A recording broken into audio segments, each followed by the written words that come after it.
Hello, it's me, Jerome, and I'm back for another day of positive living. I want to first of all apologize for not checking in with you yesterday. Yesterday was tough. You know, I sometimes wrestle with this whole notion of doing these daily vlogs only because, I don't want to sound too preachy or sanctimonious or anything like that. All I can speak for is my experience. This is Jerome Singletary's experience, no one else's. I happen to be a particular individual living a particular life, undergoing a particular experience as a result of a particular set of circumstances. And this is what you get. What you see is what you get. But yesterday was tough. And I didn't get out of bed until almost 1 o'clock in the afternoon, which is very unusual for me. I just didn't feel good.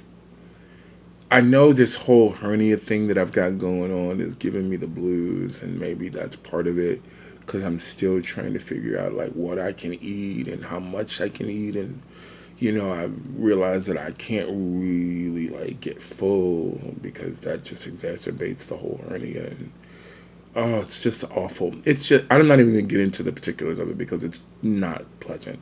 But just know that for me, like I said, I have other friends who've had hernias for years and it doesn't give them a bit of consternation. But me, my little hernia, he's giving me the blues, okay? He is an unruly passenger. And, but we're learning. We're learning to get along. We're learning to get along. But yeah, yesterday was not a good day, and so I decided to just take the day and focus on Jerome and getting me together. Today is a different day.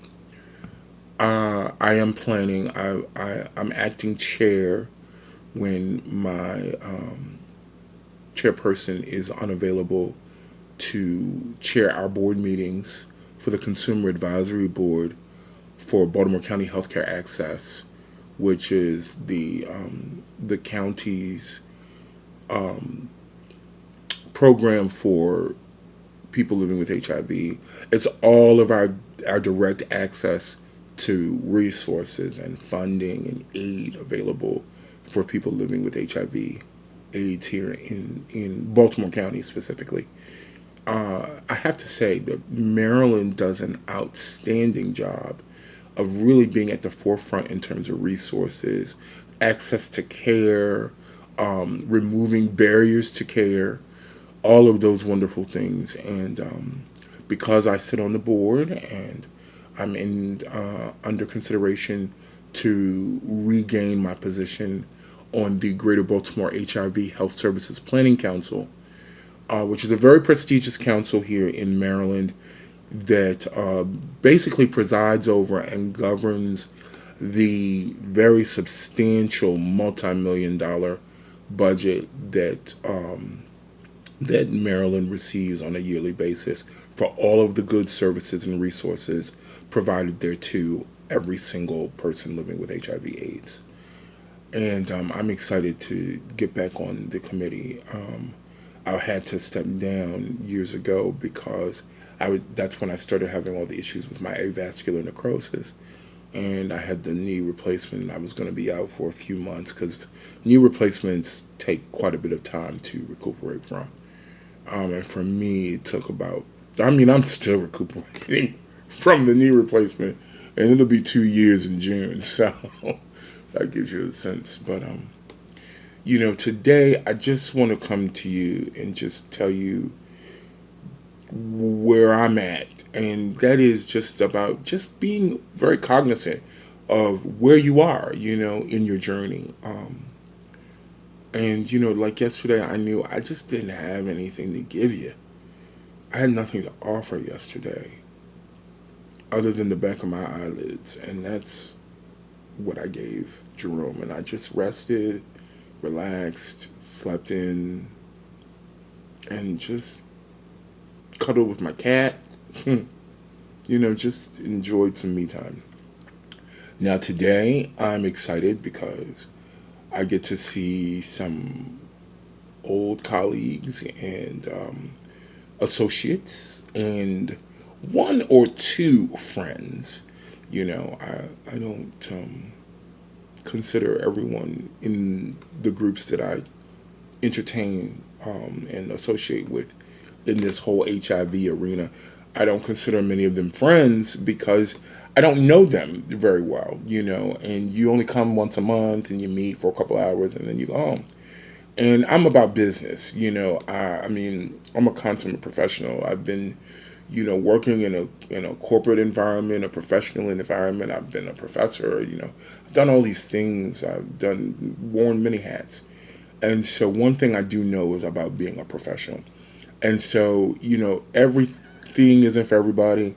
And just because we come together once a month and break bread and discuss the issues of the day with respect to folks living with HIV and all the things pertaining thereto, does not mean that you and I need to be sitting in my house over coffee dishing about what's going on Wendy Williams. Because first of all, you don't need to see all the mess on my table and, to see my cats running around like they're crazy. You don't need all that. That's not necessary. But I'm looking forward just the same because this will be the first time this year, and it's what, April 16th? This is the first time this year that I've been to a meeting, which is directly followed by a support group. And the support group is wonderful because it's for men and women living with HIV. And it's an opportunity for us to get together and just talk about what's going on with us, the pitfalls, pratfalls, and the ups and downs and everything in between. And for many of us, it's the only outlet that some of us have, because a lot of people in the group, they don't even have a real strong, solid support system comprised of their family, and loved ones, because for many of them, if they expose themselves to their loved ones would abandon them. I happen to not be amongst that group. I am, as you can tell, I am very lucky, very blessed by the good Lord above. I have a beautiful family dynamic,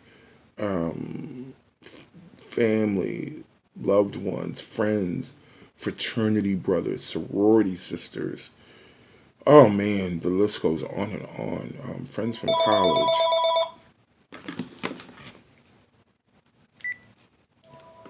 Um,